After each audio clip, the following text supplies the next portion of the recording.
Now, when the first generation HomePod was released in 2018, I did not rush to get it because of the many negative reviews about it. But now, the second generation is so good that I've gotten two of them and also gotten the HomePod Mini and even the Apple TV 4K. Why? Because once you combine all of them, this becomes the ultimate smart home setup with HomeKit, and here's how. Now let's start with this new second generation HomePod. Now, since I was a user of the HomePod Mini, functionality wise I was very well aware of its capabilities, and if you're not familiar with what it does, well, it is essentially Apple's very own smart speaker, which you can activate by saying, "Hey Siri, use AirPlay to cast your music if you're physically away from the speaker," or use the handoff feature to transfer the music playback from your iPhone to the speaker, or even phone calls as well, thanks to its S7 chip.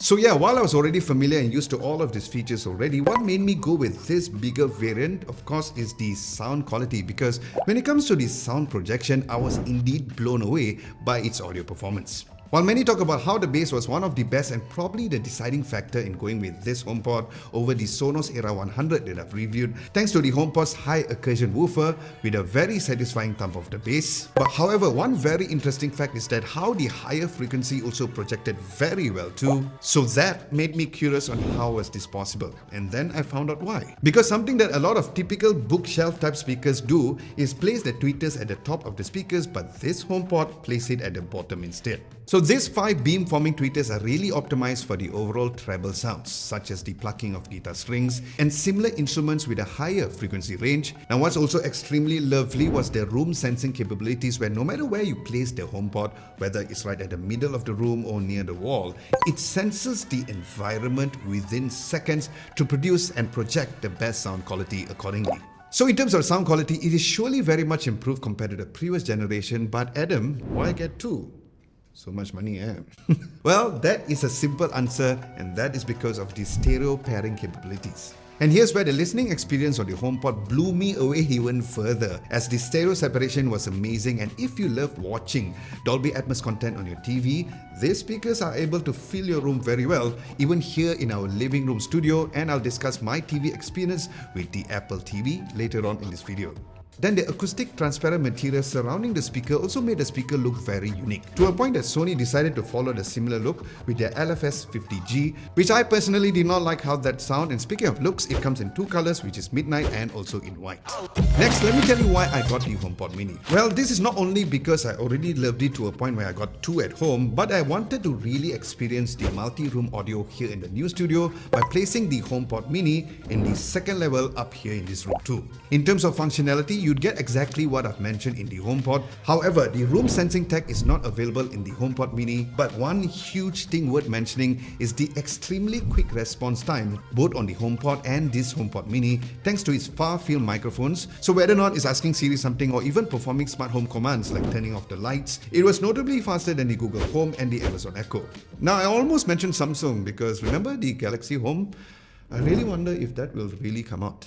Now, compared to my HomePod Mini at home in midnight, I went with the white color variant instead, just for the sake of having a different colored version of the Mini. And while there are many other colors to choose from, I love how this had no fingerprints or any dust visibility on this particular white color variant of the HomePod Mini. Then another key feature that both the second generation HomePod and this HomePod Mini has is the built-in temperature and humidity sensor, and that way I can easily read both of these levels either by asking Siri, or you can find it in the HomeKit app as well, which is the next topic that I'll talk about next. But if you are lost about everything mentioned in this video, don't worry, because there's a written version of this entire video review at our website at www.adamlobo.tv. Links to that will be down below.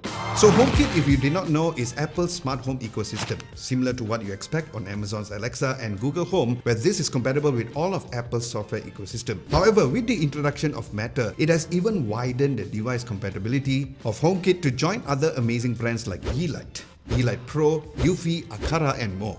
Now, since we moved to a new studio, I wanted to have another HomeKit setup here as well, like how I had my setup at home. And since the HomeKit and the Apple TV are also HomeKit hubs, as it is thread enabled, I had to integrate that into my studio as well. Now, before I go into my use case scenario with HomeKit on Apple TV, specifically for my iPhone, iPad, and the Mac, I can view my entire smart home devices with HomeKit over there, from the new D200i Akara smart door lock to my fully equipped Yeelight Pro setup. It is all inside the HomeKit app as well, other than their own native apps. So yes, I can easily view all of the devices and control it, create automations, scenes, and easily arrange them by rooms too.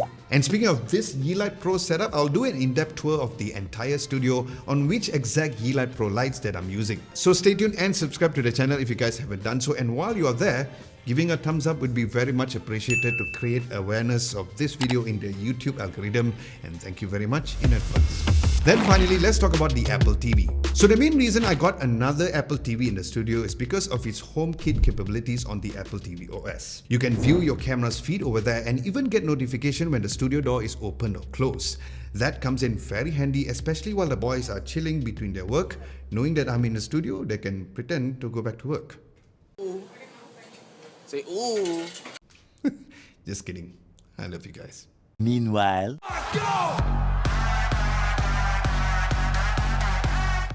other than that, as a long-time user of the Apple TV at home, even with the different OSs available on TVs, I still default by using the Apple TV together with the Apple TV remote. Yeah, I'm showing I don't have the Apple TV remote, but yeah.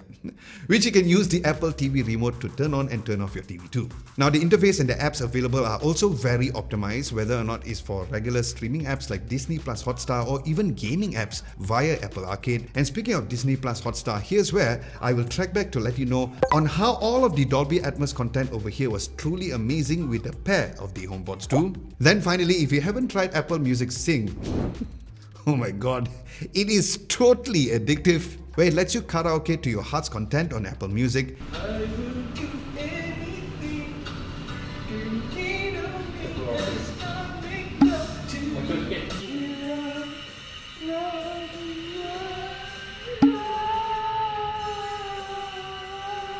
With the lyrics being shown, and you can adjust the vocal volume over there too. And since this feature has already been out for quite a while, the list of songs available is getting more as of the recording of this video. Now, if you want to learn more about the Apple TV 4K on how you can control the Apple TV with your iPhone and also your Apple Watch and more, check the video that I've done where I'll link it down below, where I give you 8 solid reasons on why you should get that too. So those are the reasons why I've got this combination of devices. And the good news is that the Apple HomePod and the HomePod Mini is officially available in Apple's official distributors with the price shown over here on the screen. And if you'd like to see the full potential of what HomeKit can do, check out my HomeKit house tour video over here.